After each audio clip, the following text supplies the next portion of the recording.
Recevez nos salutations et peuple du monde libre. Vous êtes bien sûr branchés sur Gandhi Madian TV. Comme d'habitude, chaque vendredi, nous recevons en direct de Moscou notre frère, collègue et confrère, Michael, dans le cadre de l'émission Les mots de Michael. Aujourd'hui, nous avons jugé nécessaire de parler de ces négociations en cours. Déjà, l'émission passée, nous avions annoncé ces négociations et maintenant nous sommes en pleine négociation. Les discussions sont en cours. Où se situe cette discussion, à quel niveau, pourquoi tel et tel participe et peut-être pourquoi pas tant d'autres, quel est l'impact de cette négociation qui est en cours. Pour décrypter tout cela, répondre à toutes ces questions, nous recevons Michael, qui est en direct de Moscou. Michael, recevez nos salutations depuis Bamako. Bonsoir, général. Bonsoir, chère audience malien, sahélien et africain, et bien sûr du monde multipolaire et libre. Effectivement, nous avons, comme toujours, un sujet très intéressant à décortiquer aujourd'hui, qui concerne la population, la quasi-totalité de population de notre planète. Bien sûr, quelques parties sont concernées plus par ces négociations, mais ça va influencer toutes les nations, ça c'est sûr. Sans plus tarder, Michael, dites-nous pourquoi le choix s'est porté sur l'Arabie Saoudite. Comment vous trouvez cela, vous, en tant qu'expert?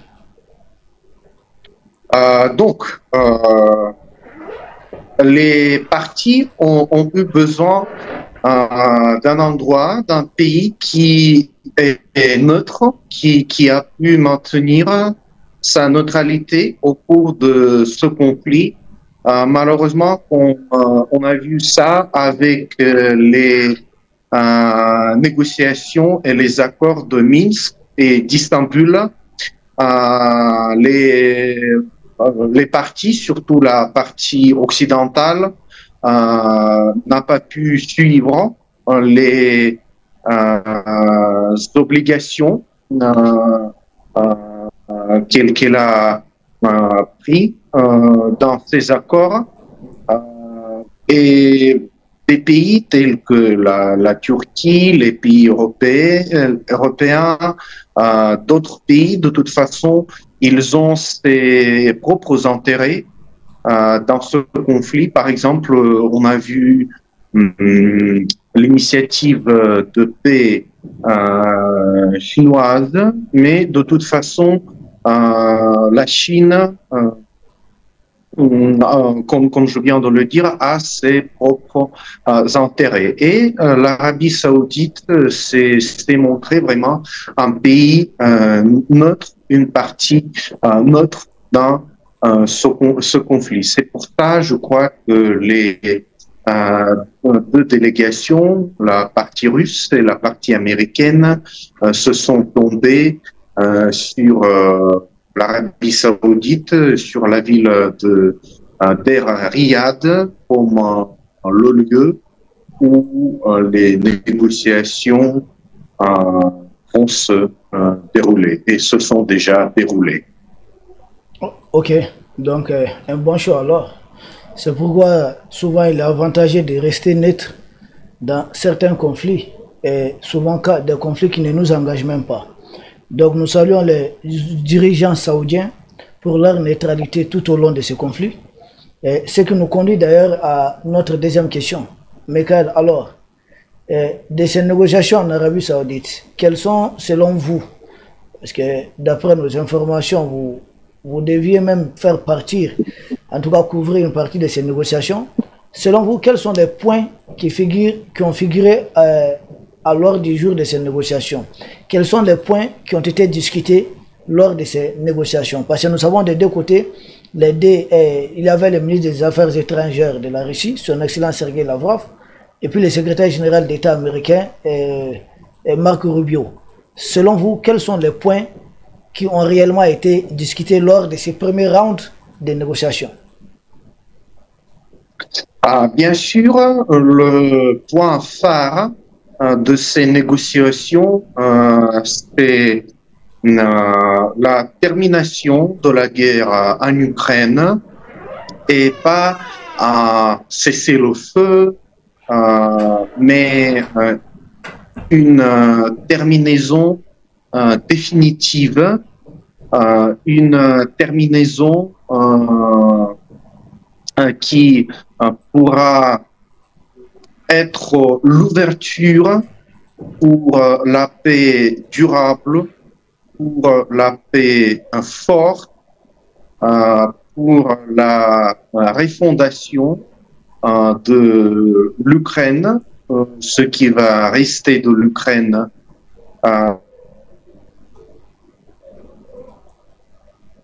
Oui.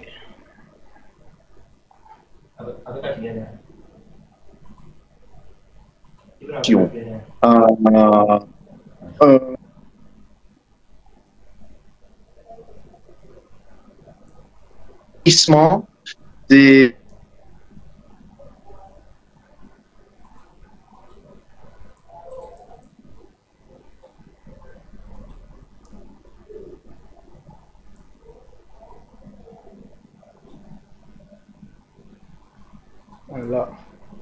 téléphonique entre le président russe et le président américain. C'est la première ministre des Affaires étrangères de la Russie et secrétaire d'État des États-Unis. Donc ça, bien sûr, sans équivoque, la reprise des relations, des liens diplomatiques dans une ampleur normale, comme il devait exister toutes ces années de ce conflit. Et si nous avions ces relations l'année passée, en année 2023-22, on n'aurait même pas besoin de ce conflit, de cette opération militaire spéciale. Nous avons vu le chef, le directeur général du Fonds des investissements directs de la Russie, qui faisait partie de la délégation des négociateurs. Donc, on peut également parler au moins discussion de la reprise éventuelle des relations et des liens économiques entre nos deux pays. Et bien sûr, on a vu aussi Monsieur Ushakov, qui a été pour une dizaine d'années l'ambassadeur extraordinaire et plénipotentiaire de la Russie aux États-Unis et qui est pendant plusieurs années le conseiller de président Poutine dans les affaires étrangères. Donc ça, c'est une personne, c'est un diplomate fort, expérimenté, on peut même dire chevronné. Donc ça nous donne à comprendre que la Russie approche ces négociations avec des intentions très, très sérieuses. D'un certain point de vue, ces négociations, vu que l'Europe n'y participe pas, ça montre que pour l'administration Trump et président Trump, la Russie avec sa ligne politique stable et plus intéressante en tant que partenaire que l'Union européenne qui est déchirée par des différends profonds, par des contradictions profondes, que ce soit au sein de cette union, que ce soit dans les relations entre l'Europe et la présente administration des États-Unis. Bien. Vous l'avez bien dit que les Européens n'ont pas préparé. Vous avez essayé d'expliquer cela par non seulement la désunion de l'Union européenne, leur inconstance politique et surtout leur incohérence dans tout ce qu'ils sont en train de faire. Mais il n'y a pas que l'Europe qui a été exclue. Il y a aussi Zelensky qui a été exclu. Et comment vous trouvez cela?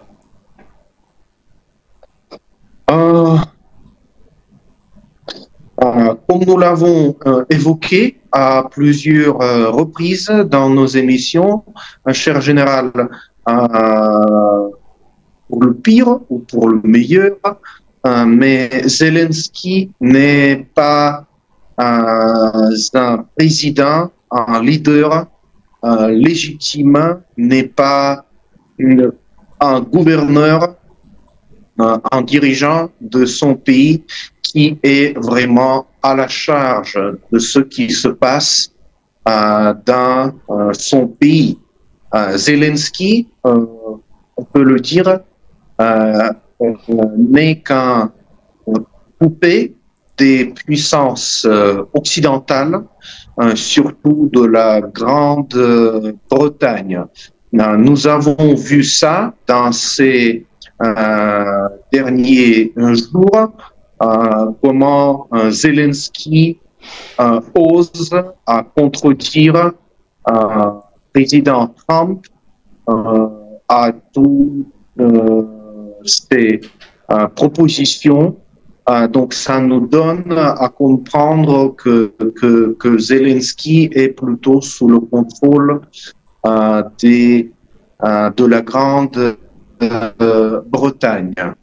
Mais de toute façon, ni les États-Unis, ni la Fédération de la Russie ne voient pas Zelensky comme un dirigeant légitime, comme un président qui peut prendre des obligations et les voir effectuer dans son pays, même s'il refuse à suivre les obligations stipulées dans un accord éventuel entre la Russie et les États-Unis. Nous voyons beaucoup d'autres personnes dans son entourage qui sont également contrôlées par les pays occidentaux et il peut être juste remplacé par quelqu'un d'autre après les élections en Ukraine. Ok.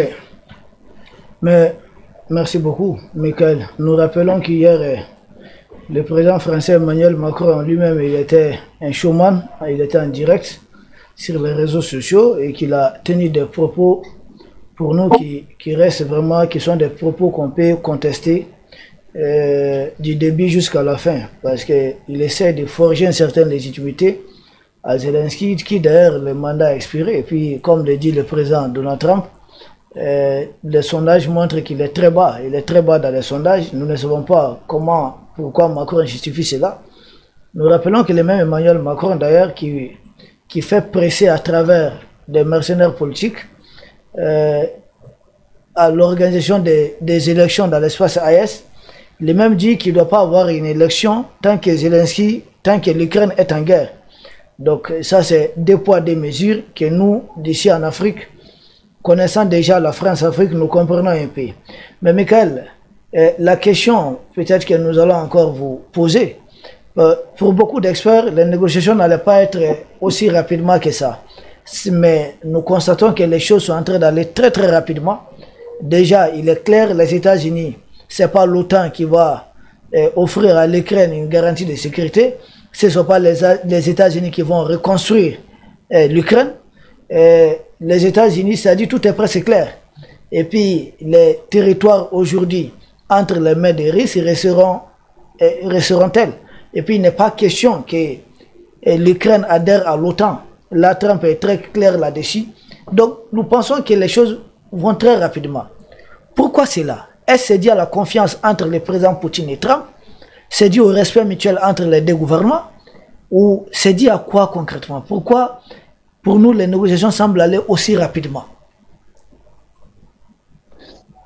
Il y a beaucoup de raisons pour cela, mais tout d'abord, il faut préciser que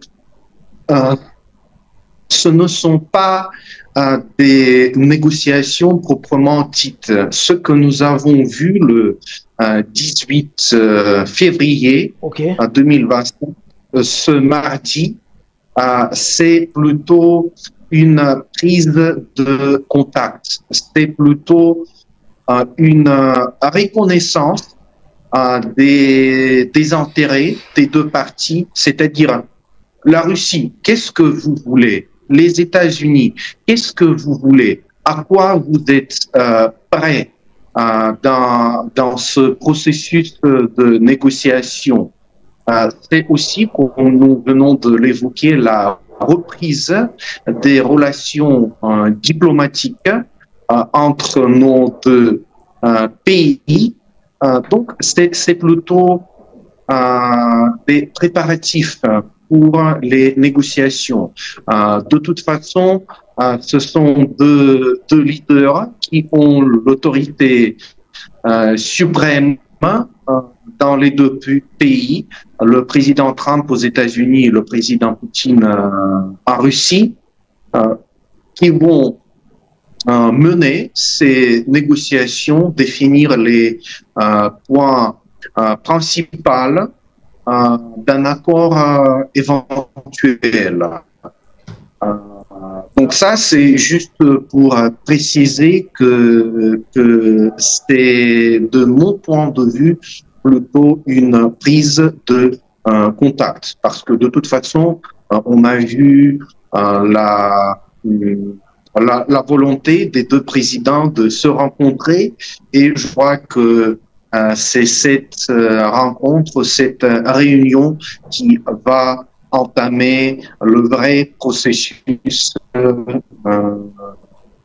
de négociation. De toute façon, vraiment, même cette prise de contact, c'était rapide. C'est l'approche pragmatique du président Trump qui a dit à plusieurs reprises que c'est une guerre, c'est un conflit qui n'a jamais dû exister, qui n'a jamais dû être commencé.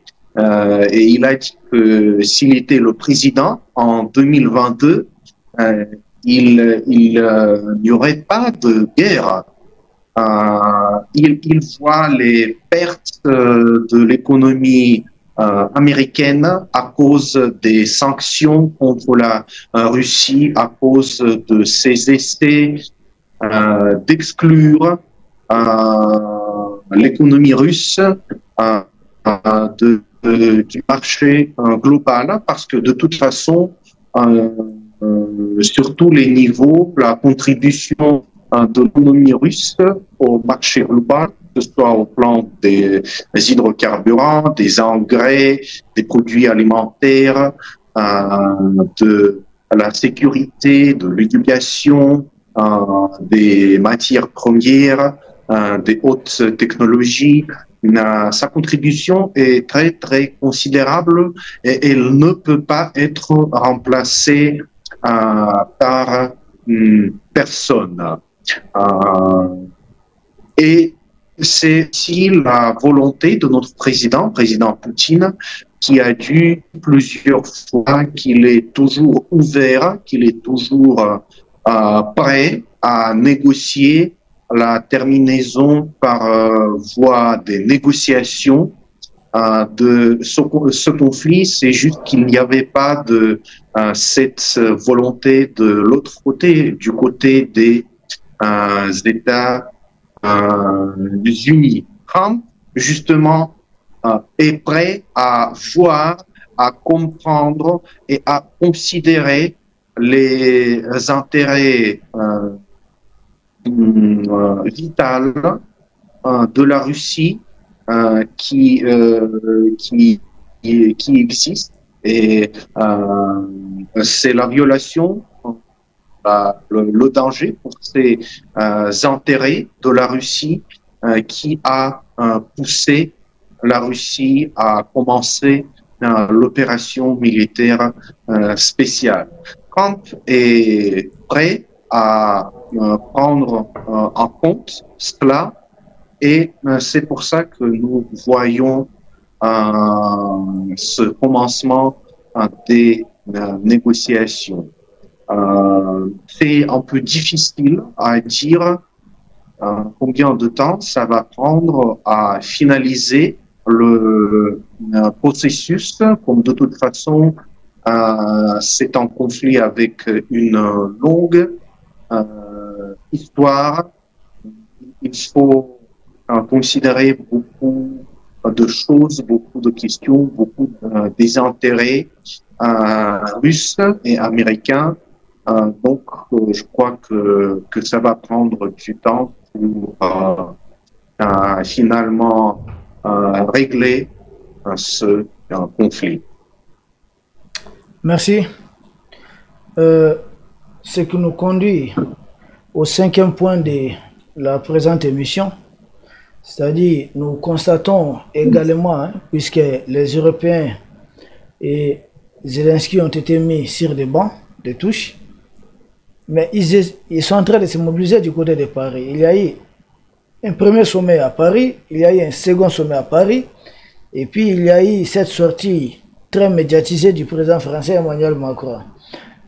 Michael, pensez-vous qu'ils vont essayer d'imposer leur présence, obtenir un ticket à la table des discussions au moment venu? Parce que vous l'aviez dit, jusqu'à présent, nous sommes dans les préalables à l'entame de cette négociation, donc ça n'a pas encore débuté proprement dit, mais les Européens sont en train de se voir, parce qu'il y a eu d'abord 6 États qui sont réunis à Paris, il y a d'autres États qui n'étaient pas contents, parce qu'ils se voyaient aussi exclus, et ensuite ils ont essayé d'élargir cela un peu.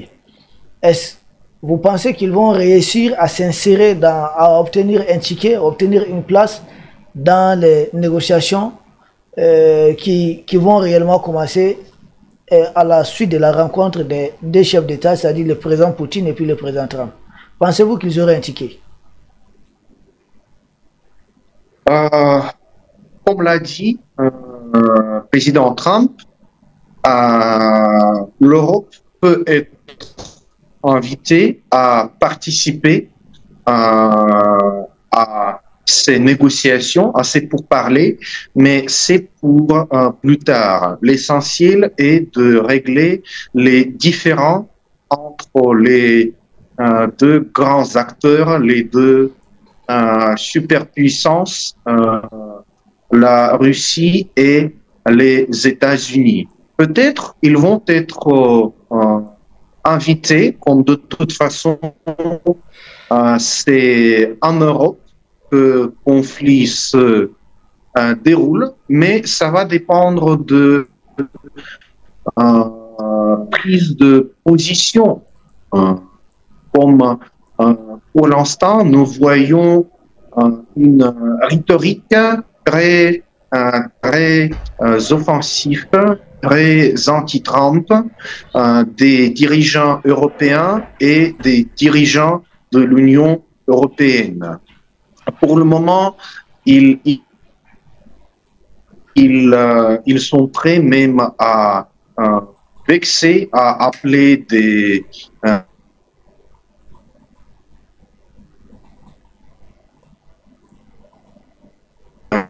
qui a été démocratiquement élu Nous voyons maintenant que l'aggravation des relations entre les États-Unis et les pays européens. Et si l'Europe va continuer à imposer, à essayer de forcer son point de vue aux États-Unis, ça va plutôt, encore une fois, détruire les relations entre l'administration Trump et les pays européens. Pour le moment, nous voyons que les dirigeants en Europe sont plutôt, pas plutôt, mais tous les dirigeants européens qui supportent la continuation de la guerre en Ukraine sont libérales, sont des démocrates, sont des alliés de l'ancienne administration américaine qui a été du Parti démocratique aussi. Et ça ne va que faire détruire les relations avec les États-Unis et faire émerger ces contradictions qui, comme je viens de le dire, qui sont profondes au sein de l'Union européenne, mais que les dirigeants européens essayent de garder dans l'ombre, essayent de les cacher. En réalité, la Russie n'a jamais été en danger, une menace pour l'Union européenne, et c'est vraiment étrange que c'est l'Europe qui a commencé à maintenir l'Ukraine, à la diriger contre la Russie. La Russie a été un partenaire fiable. Cette grande et puissante économie de l'Union européenne a été basée sur des matières premières très bon marché venant de la Russie et sur le vaste marché russe. Presque la moitié de la production de l'Europe a été exportée en Russie. La Russie seule achetait la moitié des produits européens. Et ayant perdu la source des matières premières et le marché où l'Europe a pu exporter sa production, je ne comprends même pas sur quoi ils comptent. S'ils veulent continuer à maintenir l'Ukraine, ça va être juste la région la plus dotée, le pays le plus doté de l'Union européenne. Maintenant, on rigole de, je ne sais pas, des pays baltiques, on rigole de Moldavie, qui sont fortement dotés par l'Union européenne, mais l'Ukraine, c'est vraiment un trou noir pour les fonds européens. Et si l'Europe va continuer à conduire cette politique de maintien de l'Ukraine en contradiction avec la réalité objective, en contradiction aux négociations qui sont menées par leur principal allié, les États-Unis, avec la Russie, ils vont juste perdre tout. Ils vont perdre tout et je ne comprends comment les dirigeants européens envisagent de rétablir la puissance économique de l'Europe. Donc, l'Europe a perdu presque tout et si elle va continuer à maintenir l'Ukraine dans ce conflit, elle va perdre tout.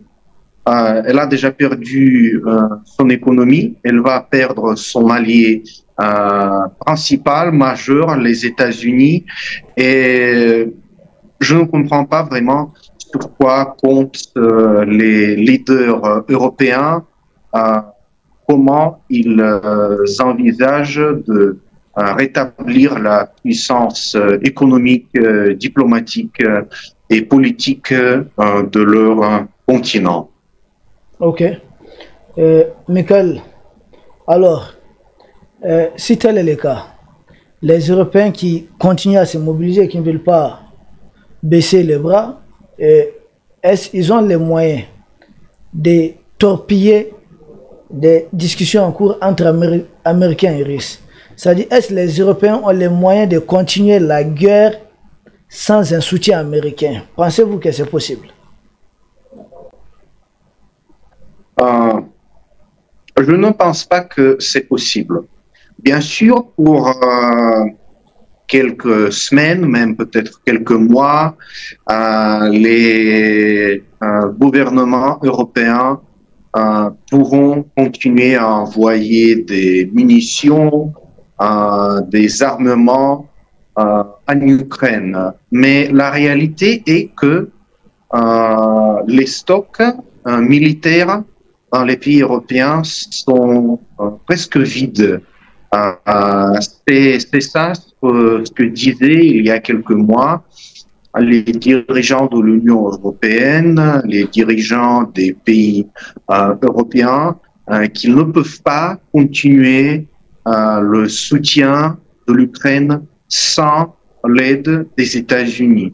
Aujourd'hui, ils disent que si les États-Unis veulent refuser le soutien de l'Ukraine, nous allons le faire nous-mêmes. Mais quels sont les moyens? Vous voulez envoyer vos soldats là-bas en Ukraine pour que des soldats français, allemands, anglais, je ne sais pas, italiens, polonais, continuent ce combat contre la Russie? Mais ça veut dire une grande guerre qui implique à 100% tous les pays de l'Union européenne, du continent européen. Ça, c'est pas une solution qui peut être envisagée même dans les pensées par les dirigeants européens. Ils peuvent commencer la guerre des tarifs, la guerre commerciale avec les États-Unis. Ça va vraiment gêner l'économie européenne, ça va vraiment gêner l'économie américaine, mais finalement, les États-Unis ont une économie qui est beaucoup plus puissante que celle de l'Europe, même tous les pays unifiés. Et dans cette situation, on peut voir un rapprochement beaucoup plus vite, beaucoup plus profond entre les États-Unis et la Russie. On peut voir une détente dans les relations entre les États-Unis et la Chine. Si c'est ça le cas, la guerre commerciale entre l'Europe et les États-Unis. Trump va cesser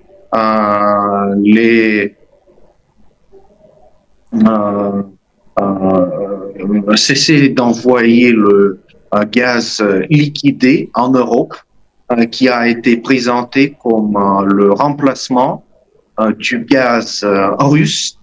Et dans ce cas-là, les plantes industrielles vont pas travailler, les maisons européennes vont pas être réchauffées. et vraiment, toute l'Europe va juste mourir du faim et du froid. C'est ça le cas. Ils n'ont rien à faire. Ils ne pouvons rien faire dans cette situation, vraiment.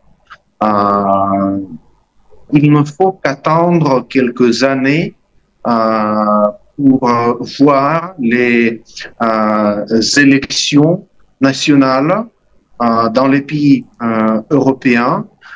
C'est même fin février cette année qu'il y aura les élections nationales dans le Parlement de l'Allemagne et la partie le parti allemand qui s'appelle l'Alternative pour l'Allemagne, selon les exit polls, va gagner ces élections. Et c'est un parti qui manifeste la détente dans les relations avec la Russie. En année 2027, nous allons voir les élections en France et moi je suis plus que sûr que le parti de Macron va perdre, que ce sera encore une fois un parti nationaliste, un parti qui est pro-français, anti-migratoire et qui va gagner. Donc, vraiment, même si l'Europe va bouger, va essayer de faire quelque chose à vraiment contredire cette nouvelle politique de Trump, il ne lui faut qu'attendre 1 ou 2 années pour voir le changement radical des gouvernements en Europe. Et après ce changement, je crois que ça seront les leaders européens qui vont plaider la détente dans les relations et avec les États-Unis et avec la Russie. Oui, amical, nous, ça c'est bien compris. Nous, et d'ailleurs, le vice-président américain, Jen Evans, lors de son passage en Europe, il n'a pas manqué de faire ce cours de démocratie aux Européens qui sillonnent le monde entier, pourtant se vantant d'être des vrais démocrates. Pour ce qu'ils ont fait, vous l'avez bien évoqué en Allemagne, mais surtout ce qu'ils ont fait en Roumanie aussi, où ils ont truqué des élections. Ce qu'ils ont fait en Roumanie, c'est un coup d'État. Ce qu'ils ont voulu faire en Géorgie, c'est un coup d'État. Et ce qu'ils essaient de faire un peu partout, et nous vous comprenons quand vous dites l'alternative, c'est que beaucoup de dirigeants européens en place risquent d'être évincés par les urnes. Et leur opinion n'est pas du tout contente parce qu'à s'affronter, comme vous l'avez dit bien, à se confronter à la Russie, ils ont beaucoup perdu, ils ont laissé beaucoup de plumes parce que la Russie c'était vraiment un grand partenaire de l'Union européenne en termes économiques. Michael, puis c'est le cas de ces discussions, de ces débuts de discussions, débuts de négociations en Arabie Saoudite, il y a sans doute eu déjà des avancées, il y a eu des résultats. Selon vous, quels sont entre autres des résultats que nous pouvons aujourd'hui annoncer au grand public? Qu'est-ce que nous avons eu comme résultat?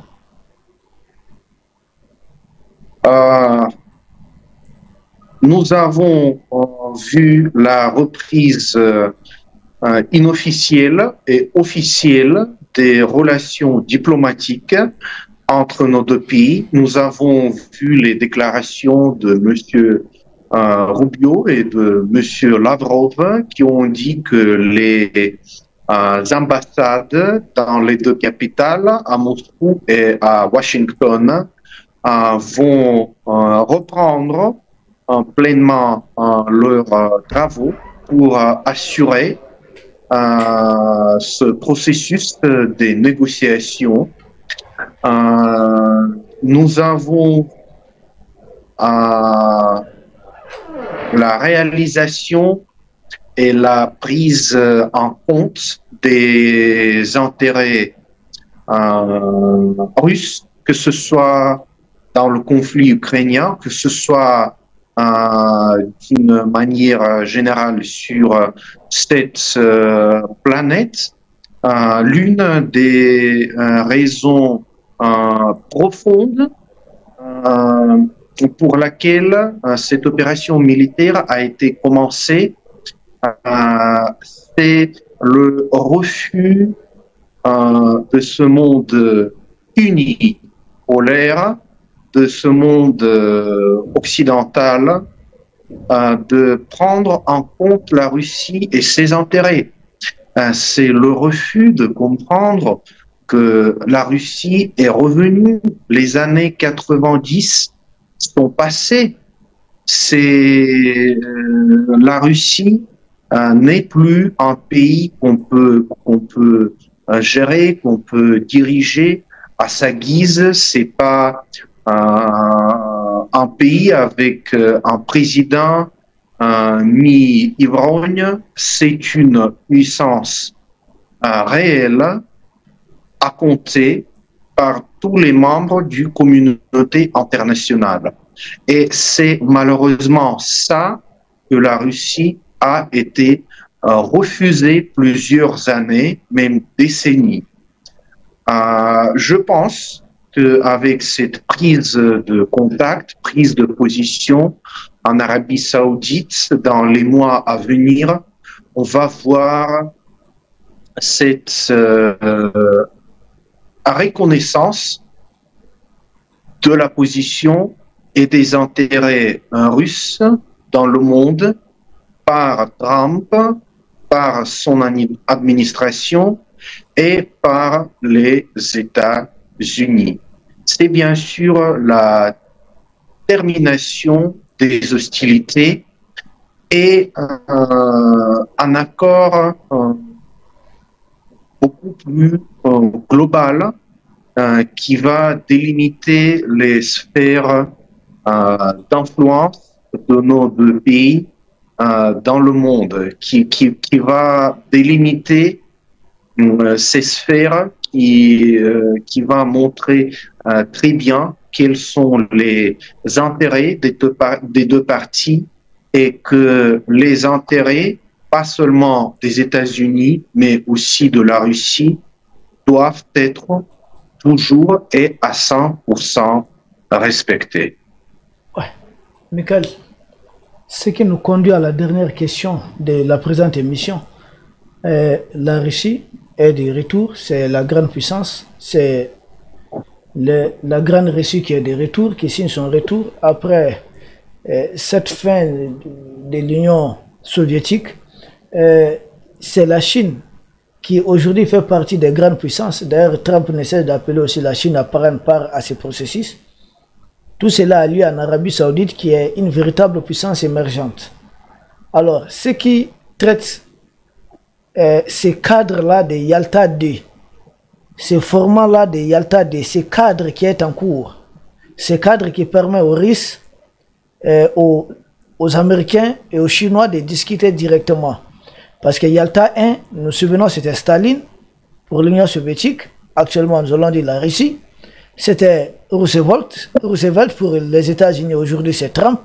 C'était Churchill. Et aujourd'hui, nous voyons, il est out. Il est remplacé par la Grande Chine.